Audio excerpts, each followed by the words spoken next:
Assalamualaikum warahmatullahi wabarakatuh. Video ini mengandung pelajaran dan hikmah yang sangat dalam.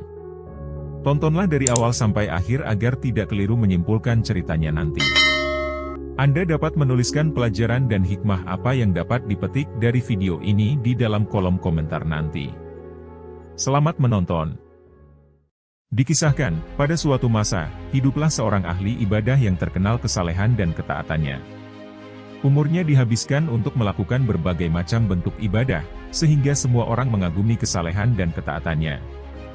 Bahkan, dia menjadi buah bibir dan teladan bagi manusia lain yang hidup di zaman itu. Melihat ketaatan sang ahli ibadah yang begitu tinggi, muncullah keinginan Syaiton untuk menggelincirkan dan menyesatkannya. Maka pergilah Syaiton ke tempat sang ahli ibadah dan beribadah dalam wujud manusia yang sudah tua. Syaiton pun melaksanakan sholat dan berbagai ibadah lainnya, seperti layaknya yang dilakukan oleh sang ahli ibadah yang saleh.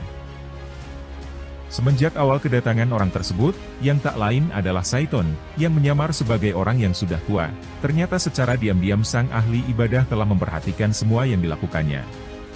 Setelah beberapa hari beribadah di tempat itu, sang ahli ibadah merasakan ada sesuatu yang aneh atau bahkan sesuatu yang mengagumkan dari ibadah orang itu. Semenjak awal kedatangannya sampai beberapa hari berikutnya, sang ahli ibadah tidak melihat dia keluar dan meninggalkan tempat ibadahnya sedetik pun. Dia begitu husuknya beribadah sampai melupakan makan, minum, tidur dan kebutuhan manusiawi lainnya. Sang ahli ibadah berpikir dan berkata dalam hatinya, ternyata ibadah saya tidak ada apa-apanya jika dibandingkan dengan orang ini. Saya yang dianggap orang lain paling saleh, namun seringkali meninggalkan tempat ibadah untuk makan di saat lapar, minum ketika haus, dan tidur waktu mengantuk. Sedangkan dia melupakan segalanya. Muncullah keinginan dari sang ahli ibadah untuk belajar dan menanyakan rahasia husuk beribadah sampai bisa melupakan makan, minum, dan tidur. Setelah selesai sholat, datanglah sang ahli ibadah menghampiri orang itu seraya mengucapkan salam. Sang ahli ibadah kemudian memperkenalkan diri kepada orang itu, kemudian bertanya kepadanya, "Tuan, saya perhatikan semenjak awal kedatangan Anda ke tempat ini beberapa hari yang lalu, tidak sekalipun Anda keluar meninggalkan ibadah untuk makan, minum, tidur atau memenuhi kebutuhan lainnya. Saya melihat Anda begitu husuknya beribadah hingga melupakan semua itu. Jika Tuan tidak keberatan, tunjukkanlah kepadaku, bagaimana rahasianya agar saya bisa pula beribadah seperti yang Anda lakukan." Syaiton, sang penyamar, menjawab, rahasianya adalah, engkau harus berbuat dosa terlebih dahulu. Sebab, bila manusia berdosa, dia akan beribadah dengan penuh rasa takut, sehingga menimbulkan kehusukan, dan dia akan lupa segalanya, yang ada hanya rasa takut dan penyesalan. Sang ahli ibadah ternyata membenarkan teori Syaiton tersebut dalam hatinya, dan berkeinginan untuk mencoba. Maka dia pun bertanya tentang dosa apa yang akan dia lakukan. Syaiton menjawab, engkau bisa membunuh seseorang. Kata sang ahli ibadah, itu adalah dosa besar. Syaiton menyarankan yang kedua agar dia berzina. Sang ahli ibadah juga menjawab, itu juga dosa besar. Saran Syaiton yang ketiga meminum tuak, khamar. Ternyata sang ahli ibadah menerima, karena merasa meminum khamar adalah dosa kecil. Akhirnya, sang ahli ibadah keluar dari tempat peribadatannya dan mencari segelas tuak. Dia mendapatkannya dari seorang wanita penjual tuak keliling. Setelah diminum ternyata menimbulkan rasa enak, sampai sang ahli ibadah mabuk dan hilang akal. Dalam kondisi mabuk, akhirnya sang ahli ibadah memperkosa wanita yang menjual tuak itu.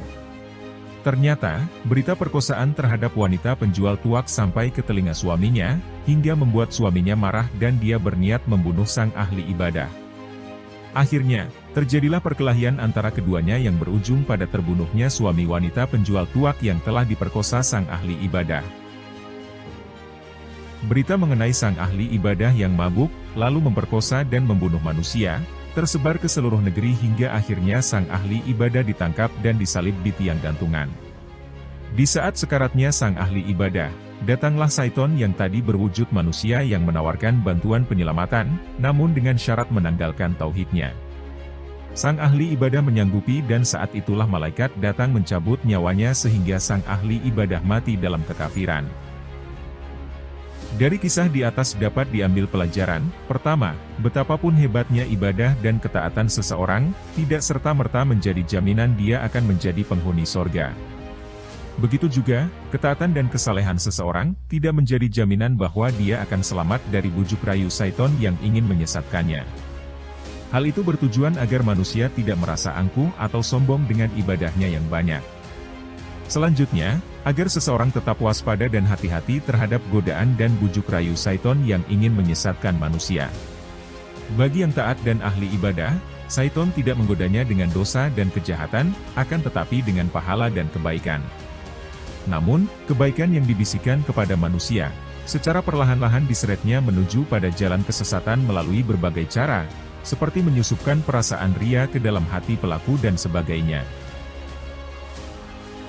Begitulah kelicikan syaiton dalam menjerumuskan manusia. Ia mulai menanamkan ketertarikan hati manusia terhadap dosa yang dianggap kecil yang dihiasinya ke dalam hati dan pikiran manusia sebagai kebaikan, namun pada akhirnya manusia terjerumus melakukan dosa besar yang berujung kepada kekafiran. Itulah yang mestinya selalu disadari oleh setiap manusia, bahwa dia memiliki musuh yang selalu ingin menggelincirkannya ke jurang dosa. Suatu permusuhan abadi sampai hari kiamat. Syaiton sudah memproklamirkan permusuhan itu kepada manusia, semenjak dia diusir dari sorga. Semenjak itu pula, dia bersumpah akan menggelincirkan manusia dari jalan Allah dengan cara apapun. Demikianlah akhir kisah ini, jangan lupa subscribe dan komentarnya ya. Terima kasih telah menonton.